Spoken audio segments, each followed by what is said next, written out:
Welcome आपका मेरे YouTube channel reasoning पाठशाला में। इस वीडियो में मैं आपको पढ़ाऊंगा एनोलॉजी। इसके पहले मैंने बहुत सारे वीडियोज़ अपलोड किया हुआ है एनोलॉजी के क्वेश्चन आंसर्स के। अभी तक मैंने 92 क्वेश्चन पढ़ा दिया है आपको। यदि आपने अभी तक नहीं देखा है तो आप मेरे चैनल पर विजिट करिएगा, सभी वीडियोज़ को सीरियल वाइज देख लीजिएगा, जिससे कि आपको आने वाले एग्ज़ाम में फ़ायदा मिल सके। ध्यान से समझिएगा, लिखा हुआ है एक समान संबंधों वाला सही विकल्प चुनें। लिखा हुआ है प्रोड्यूस का संबंध है वेस्ट से, तो वैसे ही कॉन्ट्रास्ट का संबंध किससे होगा। ठीक है, तो आपको बताना है। तो ध्यान से समझिएगा, प्रोड्यूस का मतलब होता है निर्माण करना और वेस्ट का मतलब होता है बर्बाद करना। ठीक है, एक तरफ कोई चीज़ बनाया जा रहा है और दूसरी तरफ नष्ट कर दिया जा रहा है, तो एक दूसरे का ये विलोम है। ठीक है, वैसे ही कॉन्ट्रास्ट का मतलब होता है फ़र्क दिखाना, और मैच का मतलब ऑप्शन नंबर बी देखिए, मैच का मतलब होता है तुलना करना, समान बनाना। तो ये दोनों एक दूसरे के विलोम है, तो इसका आंसर होगा option number B. Question number 94 में लिखा हुआ है ग्राम का संबंध है ग्रेन से, तो पाउंड का संबंध किससे होगा। तो ध्यान रखिएगा, ग्राम मीन्स होता है चना, ग्राम मीन्स होता है चना, और ग्रेन मीन्स होता है अनाज।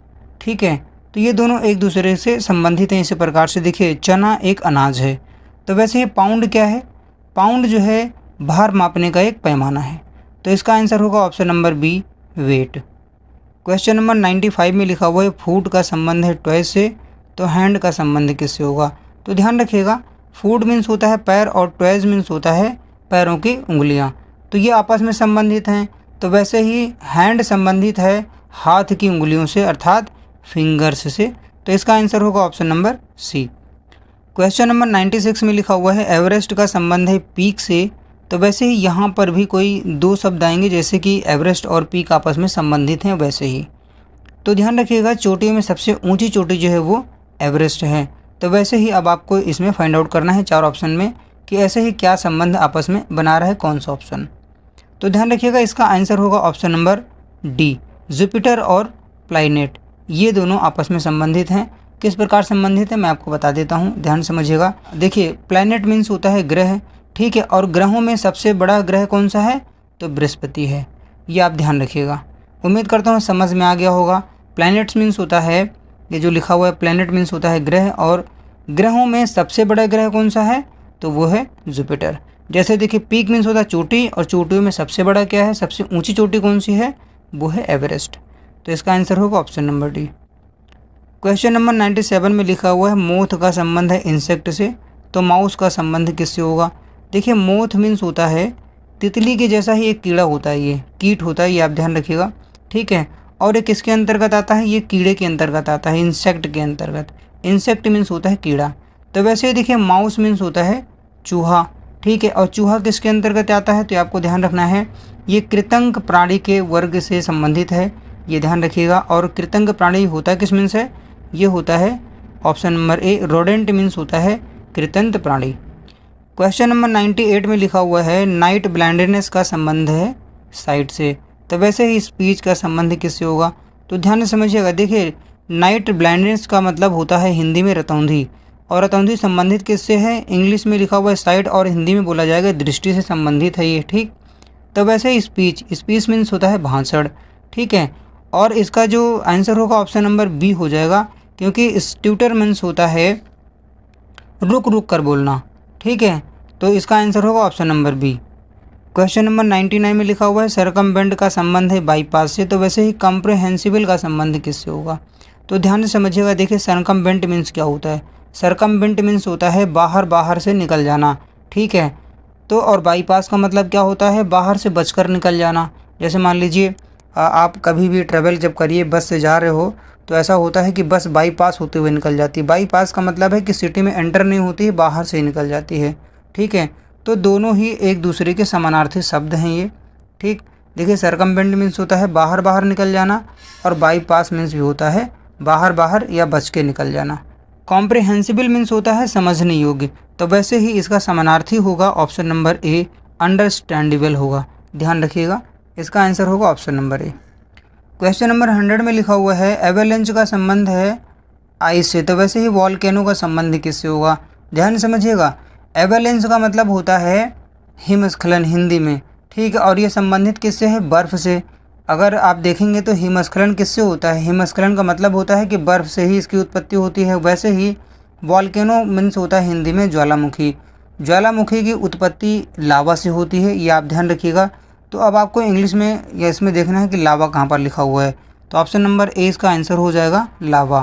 क्वेश्चन नंबर 101 में लिखा हुआ है टेरेस्ट्रियल का संबंध है आंट्स से, तो वैसे ही एम्फीबियंस का संबंध किससे होगा? तो ध्यान दीजिएगा, टेरेस्ट्रियल मीन्स होता है स्थलीय, और जो आंट्स होती हैं चींटियाँ वो स्थलीय जीव होती हैं। ठीक है, तो वैसे एम्फीबियंस मीन्स क्या होता है ये आपको बताना है। तो देखिए एम्फीबियंस मीन्स होता है उभयचर। ठीक है, तो उभयचर जीव जंतुओं के अंतर्गत कौन सा जंतु आता है? तो ध्यान रखिएगा, ऐसा आता है ऑप्शन नंबर सी फ्रॉक्स, मेंढक। ठीक है, ध्यान रखिएगा। क्वेश्चन नंबर 102 में लिखा हुआ है यूएसए का संबंध है डॉलर, तो टर्की का संबंध किससे होगा ये आपको बताना है।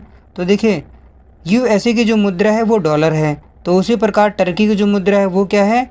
लीरा है। ध्यान रखिएगा, ये जीके में भी आपको मदद करेगा क्वेश्चन। ठीक है, तो इसका आंसर होगा option number C lira. Question number 103 देखेंगे, लिखा हुआ है टेनिस का संबंध है कोर्ट से, तो वैसे ही बॉक्सिंग का संबंध किससे होगा? देखिए टेनिस जो है वो कोर्ट पे खेला जाता है, और बॉक्सिंग कहाँ खेला जाता है? तो बॉक्सिंग रिंग पे खेला जाता है, तो इसका आंसर होगा option number B. Question number 104 में लिखा हुआ है कोक का संबंध है हैन से, तो स्टैग का संबंध किससे होगा? कोक मीन्स होता है मुर्गा और हैन मीन्स होती है मुर्गी। ठीक है, तो देखिए मुर्गा का जो स्त्रीलिंग है वो मुर्गी है। ठीक है, फेमिनाइन जेंडर जो है वो हैन है। तो वैसे स्टैग मीन्स क्या होता है? तो ध्यान रखिएगा, स्टैग मीन्स होता है हिरण। ठीक है, तो हिरण का जो फेमिनाइन जेंडर होगा वो कौन सा होगा? तो वो होगा हिंड। हिंड मीन्स होता है हिरणी, तो इसका आंसर होगा option number B. Question number 105 में लिखा हुआ है वेस्ट बंगाल का संबंध है कोलकाता से, तो मेघालय का संबंध किससे होगा? तो देखिए 105 में वेस्ट बंगाल की जो राजधानी है वो कोलकाता है, तो वैसे अब आपको बताना है कि मेघालय की राजधानी क्या होगी। तो मेघालय की राजधानी है शिलोंग, इसका आंसर होगा option number A. Question number 106 में लिखा हुआ है आर्टिफैक्ट का संबंध है म्यूजियम से, तो बुक्स का संबंध किससे होगा? वीडियो को पॉज करना है, प्रत्येक क्वेश्चन पर आंसर आप स्वयं से देने का प्रयास जरूर करिएगा। देखिए आर्टिफैक्ट्स का मतलब होता है कलाकृतियों से संबंधित है ये। ठीक है, तो कलाकृतियों को कहाँ पर रखा जाता है? म्यूजियम में, संग्रहालय में रखा जाता है। तो उसी प्रकार बुक्स को अर्थात किताबों को कहाँ पर रखा जाएगा? पुस्तकालय में रखा जाएगा। पुस्तकालय का मतलब है लाइब्रेरी में, तो इसका आंसर होगा option number C library. Question number 107 में लिखा हुआ है कॉन्टेम्प्रेरी का संबंध है हिस्टोरिक से, तो एंशिएंट का संबंध किससे होगा? तो ध्यान रखिएगा, कॉन्टेम्प्रेरी का मतलब होता है समसामयिक। ठीक है, और हिस्टोरिक का मतलब होता है ऐतिहासिक, तो ये दोनों शब्द एक दूसरे के विलोम है। ठीक है, तो वैसे देखिए एंशिएंट लिखा हुआ है, एंशिएंट मीन्स होता है प्राचीन, तो यहाँ पर ऐसा कोई शब्द आएगा जिसका मतलब हो आधुनिक। ठीक है, तो इसका आंसर होगा ऑप्शन नंबर सी मॉडर्न आएगा। ठीक है, मॉडर्न जो है वो एंशिएंट अर्थात प्राचीन का विलोम है।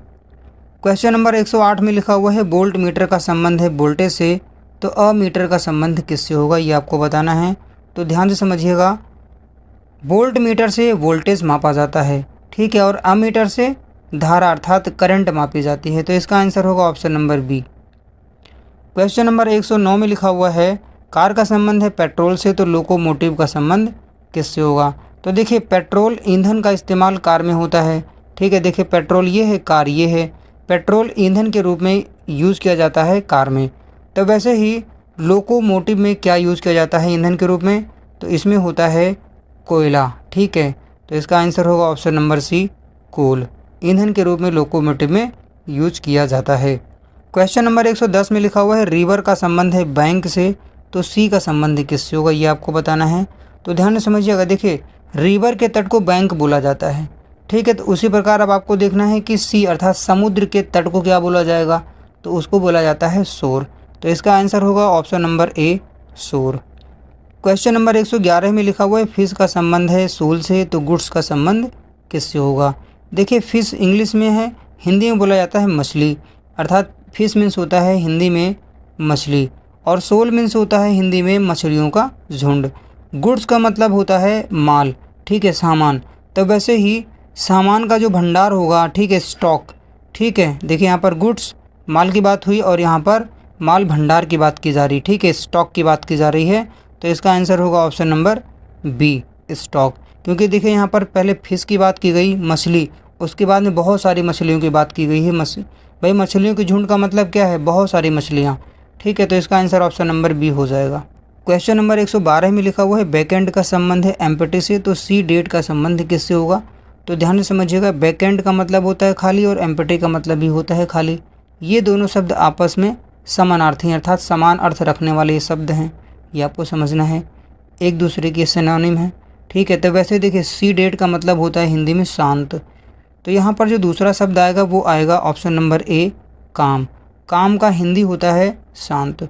तो देखिए सी डेट का मतलब भी होता है शांत और काम का मतलब भी शांत होता है। तो ये दोनों शब्द आपस में समानार्थी हैं, सिनोनिम है। क्वेश्चन नंबर 113 में लिखा हुआ है लिसन का संबंध है अंडरस्टैंड से, तो रेस्ट का संबंध किससे होगा, है ना।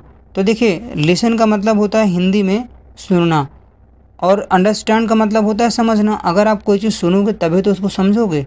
तो यहाँ पर देखिए यही संबंध है, पहले आपको सुनना है फिर आप समझेंगे। तो देखिए रेस्ट क्या है, रेस्ट मीन्स होता है आराम करना, ठीक है। अगर आप आराम करेंगे तो इसका मतलब क्या होगा, इसका मतलब होगा कि आप फिर से दोबारा से एक्टिव हो रहे हो, रीएक्टिव हो रहे हो, ठीक है। थक गए थे, आप आराम कर रहे हो, तो दोबारा से रिजुविनेट कर रहे हो, अपने आप को तरोताज़ा कर रहे हो। रिजुविनेट मीन्स होता है तरोताज़ा होना, ठीक है। तो इसका आंसर ऑप्शन नंबर डी हो जाएगा। क्वेश्चन नंबर 14 में लिखा हुआ है इरेडिकेट का संबंध है डिस्ट्रॉय से, तो प्लेजर का संबंध किससे होगा, ये आपको बताना है। तो ध्यान रखिएगा, इरेडिकेट का मतलब होता है हिंदी में जड़ से मिटाना, ठीक है। और इसका जो समानार्थी है वो है डिस्ट्रॉय। डिस्ट्रॉय का मतलब भी होता है वही समाप्त करना, ठीक। तो उसी प्रकार प्लेजर का संबंध क्या है, प्लेजर मीन्स होता है हिंदी में आनंददायक, ये ध्यान रखिएगा। और आनंददायक का जो समानार्थी शब्द होगा वो होगा डिलाइट। डिलाइट का मतलब भी होता है खुशी, आनंद। तो इसका आंसर होगा ऑप्शन नंबर डी, डिलाइट, ठीक है। क्वेश्चन नंबर 115 में लिखा हुआ है बो का संबंध है एरो से, तो बुलेट का संबंध किससे होगा। देखिए बो मीन्स होता है हिंदी में धनुष और एरो मीन्स होता है बाण, तीर, ठीक है। तो तीर किससे चलती है, बाण किससे मारते हैं धनुष से, ठीक है। तो वैसे देखिए बुलेट मीन्स होता है गोली और गोली किससे चलती है, तो गोली चलती है गन से। गन का मतलब क्या है, बंदूक से। तो इसका आंसर होगा option number B. Question number 116 में लिखा हुआ है लेफ्ट का संबंध है राइट से, तो वैसे ही वर्टिकल का संबंध किससे होगा। देखिए लेफ्ट का मतलब होता है हिंदी में बायां और राइट का मतलब होता है दायां। तो यहाँ पर बायां दायां लिखा हुआ है, तो आप देखिए यहाँ पर लिखा है वर्टिकल। वर्टिकल का जो हिंदी में अर्थ होता है वो लंबवत होता है, तो आपको पता होना चाहिए लंबवत और क्षैतिज होता है, ठीक है। तो अब यहाँ पर आपको देखना है कि कौन सा जो है इंग्लिश शब्द आएगा यहाँ पर जिसका मतलब हिंदी में निकलता हो क्षैतिज। तो इसका आंसर होगा ऑप्शन नंबर बी, हॉरिजॉन्टल यहाँ पर आएगा, ठीक है। हॉरिजॉन्टल का मतलब होता है क्षैतिज। क्वेश्चन नंबर 117 में लिखा हुआ है वॉल का संबंध है ब्लॉक से, तो विंडो का संबंध किससे होगा। तो देखिए वॉल मीन्स होता है दीवार और ब्लॉक, क्या आप दीवार के आर पार देख सकते हो, नहीं देख सकते हो, अर्थात ट्रांसपेरेंट नहीं है। लेकिन विंडो में क्या है, विंडो के आप आर पार देख सकते हो, ठीक है, उसे आप ओपन कर सकते हो, खोल सकते हो। तो इसका जो आंसर होगा ऑप्शन नंबर बी हो जाएगा, ओपन। क्योंकि देखिए वॉल जो है वो ब्लॉक होता है, ठीक है, एकदम सील्ड होता है, लेकिन जो विंडो है वो क्या होता है, वो ओपन होता है, ठीक है, वो खुला हुआ होता है, ये आप कर सकते हो। तो इसका आंसर होगा option number B. Question number 118 में लिखा हुआ है हैंड का संबंध है ग्लव से, तो हेड का संबंध किससे होगा। देखिए हैंड में क्या पहनते हैं, ग्लव्स। ग्लव्स हाथों में पहना जाता है, तो वैसे ही हेड सिर में क्या पहनते हैं, ये आपको बताना है। तो ध्यान दीजिएगा, इसका जो आंसर होगा ऑप्शन नंबर डी हो जाएगा, शावर कैप पहनते हैं हेड में। तो 118 का आंसर ऑप्शन नंबर डी होगा। क्वेश्चन नंबर 119 में लिखा हुआ है बी का संबंध है स्टिंग से, तो स्नैक का संबंध किससे होगा। सबसे पहले तो आपको अभी इसकी हिंदी पता होनी चाहिए। बी मीन्स होता है मधुमक्खी, स्टिंग मीन्स होता है डंक मारना, ठीक है। तो स्नैक देखिए, स्नैक मीन्स होता है सांप, तो सांप क्या करता है, सांप भाई काटता है, ये ध्यान रखिएगा। तो यहाँ पर आएगा इसका answer option number C, byte, ठीक है, यहाँ पर बाइट आ जाएगा। क्वेश्चन नंबर 120 में लिखा हुआ है हार्ट का संबंध है कार्डियोलॉजिस्ट से, तो बोन का संबंध किससे होगा। तो ध्यान दीजिएगा, हार्ट का मतलब है हृदय, ठीक है, दिल। अगर हार्ट में किसी प्रकार की कोई डिजीज़ है, कुछ बीमारी है, तो कहाँ पर आप दिखाएंगे, कौन सा डॉक्टर देखा गया, ये आपको समझना है। देखिए जो हार्ट से संबंधित बीमारियां होती हैं उसे कार्डियोलॉजिस्ट देखता है, ठीक है। दिल की बीमारी का जो डॉक्टर होता है वो देखता है, ये आपको ध्यान रखना, हृदय चिकित्सक देखता है, ठीक है। तो उसी प्रकार बोन मीन्स होता है हड्डी, हड्डी का डॉक्टर कौन होता है, हड्डी के डॉक्टर को बोला जाता है ऑर्थोपेडिस्ट। तो इसका आंसर होगा ऑप्शन नंबर ए, आप ध्यान रखिएगा इसको। अगर जो है हड्डी में किसी प्रकार कोई प्रॉब्लम है तो वो जाना पड़ेगा हड्डी चिकित्सक के पास, और इंग्लिश में बोला जाता है उसे ऑर्थोपेडिस्ट, ठीक है। क्वेश्चन नंबर 121 में लिखा हुआ है वॉल्केनो का संबंध है लावा से, तो फायर का संबंध किससे होगा। तो देखिए ध्यान से, वॉल्केनो का मतलब होता है हिंदी में ज्वालामुखी, ज्वालामुखी से निकलता है लावा। तो अगर आग जलती है तो उसमें से क्या निकलेगा, तो ध्यान रखिएगा उसमें से निकलेगा स्मोक, स्मोक मीन्स होता है धुआं, धुआं निकलेगा आग से, ठीक है। इसका आंसर होगा option number B. Question number 122 में लिखा हुआ है टर्बिड का संबंध है क्लियर से, तो अपेरिएंट का संबंध किससे होगा। ध्यान से समझिएगा, टर्बिड का हिंदी होता है गंदा, ठीक है, और क्लियर मीन्स होता है साफ। तो देखिए एक दूसरे के एंटोनिम्स हैं, ये एक दूसरे के विलोम शब्द हैं। तो वैसे ही अपेरिएंट का मतलब होता है हिंदी में अस्पष्ट, ठीक है। तो अब आपको देखना है कि इसका विलोम, इसका एंटोनिम क्या होगा। तो इसका जो एंटोनिम होगा वो होगा ऑब्सक्योर। तो इसका आंसर होगा ऑप्शन नंबर सी, ऑब्सक्योर, ठीक है। इसका मतलब होता है हिंदी में अस्पष्ट। क्वेश्चन नंबर 123 में लिखा हुआ है वेट का संबंध है लिंजर से, तो वैसे ही बाइट का संबंध किससे होगा। तो ध्यान से समझिएगा, देखिए जिस प्रकार वेट का मतलब होता है इंतज़ार करना, और ये संबंधित है लिंजर से, लिंजर का मतलब होता है देर तक इंतज़ार करना, ठीक है। तो उसी प्रकार बाइट मीन्स होता है काटना, ठीक है। तो काटना का संबंध किससे होगा ये आपको बताना है। काटना का संबंध है ऑप्शन नंबर बी से, नौ से, ये आपको समझना है, ठीक है। अच्छा, इस शब्द का मतलब क्या होता है हिंदी में, अनेक बार काटना, ठीक है। देखिए जैसे वेट इंतज़ार करना और लिंजर बहुत देर तक इंतज़ार करना, ठीक है, काटना, ठीक है। तो यहाँ पर लिखा हुआ है बी ऑप्शन में, देखिए 9 लिखा हुआ है, इसका मतलब क्या होता है, तो ध्यान दीजिएगा, इसका मतलब होता है अनेक बार काटना। क्वेश्चन नंबर 124 में लिखा हुआ है अर्थ का संबंध है बॉल से, तो यहाँ पर पैन केक का संबंध किससे होगा ये आपको बताना है, ठीक है। देखिए कोई आपस में यहाँ पर कुछ संबंध है अर्थ और बॉल से, तो वैसे ही पैन केक का संबंध होगा इन्हीं 4 ऑप्शन में से किसी एक से। तो ध्यान समझिएगा, देखिए अर्थ का आकार बॉल के आकार का है, ठीक है। जो पृथ्वी है वो बॉल की तरह, गेंद की तरह ही तो है। तो उसी प्रकार जो पैन केक है उसका आकार कैसे होगा, उसका आकार होता है डिस्क के आकार की तरह। तो इसका आंसर होगा option number C. Question number 125 में लिखा हुआ है वांट का संबंध है यर्न से, तो वैसे ही पनिश का संबंध किससे होगा। तो ध्यान से समझिएगा, देखिए वांट मीन्स होता है चाहना और यर्न मीन्स भी होता है चाहना, ठीक है। तो ये दोनों शब्द जो हैं वो एक दूसरे के समानार्थी हैं। तो उसी प्रकार पनिश मीन्स होता है दंड देना। तो अब आपको देखना है कि पनिश मीन्स दंड देना, ठीक है, और ये दोनों शब्द जो है आपस में ये देखिए समानार्थी हैं। तो वैसे यहाँ पर भी दोनों शब्द जो होंगे वो आपस में समानार्थी होंगे, तो यही आपको बताना है। तो पनिश मीन्स होता है दंड देना, और दूसरा जो शब्द दंड देना होगा वो होगा रिप्रीमेंड, ठीक है। ये देखिए लिखा हुआ है रिप्रीमेंड होगा, इसका आंसर ऑप्शन नंबर सी हो जाएगा। इसका मतलब भी होता है दंड देना। तो बस दोस्तों आज इस वीडियो में इतना ही। उम्मीद करता हूँ वीडियो आपको पसंद आई होगी, वीडियो आपके लिए हेल्पफुल होगी। वीडियो को लाइक कीजिएगा, शेयर कीजिएगा, चैनल को सब्सक्राइब कीजिएगा, और आप बने रहिएगा मेरे यूट्यूब चैनल रीजनिंग पाठशाला के साथ में। दीजिए मुझे इस वीडियो में इजाज़त, मिलता हूँ मैं आपको नेक्स्ट वीडियो में। तब तक के लिए नमस्कार, धन्यवाद।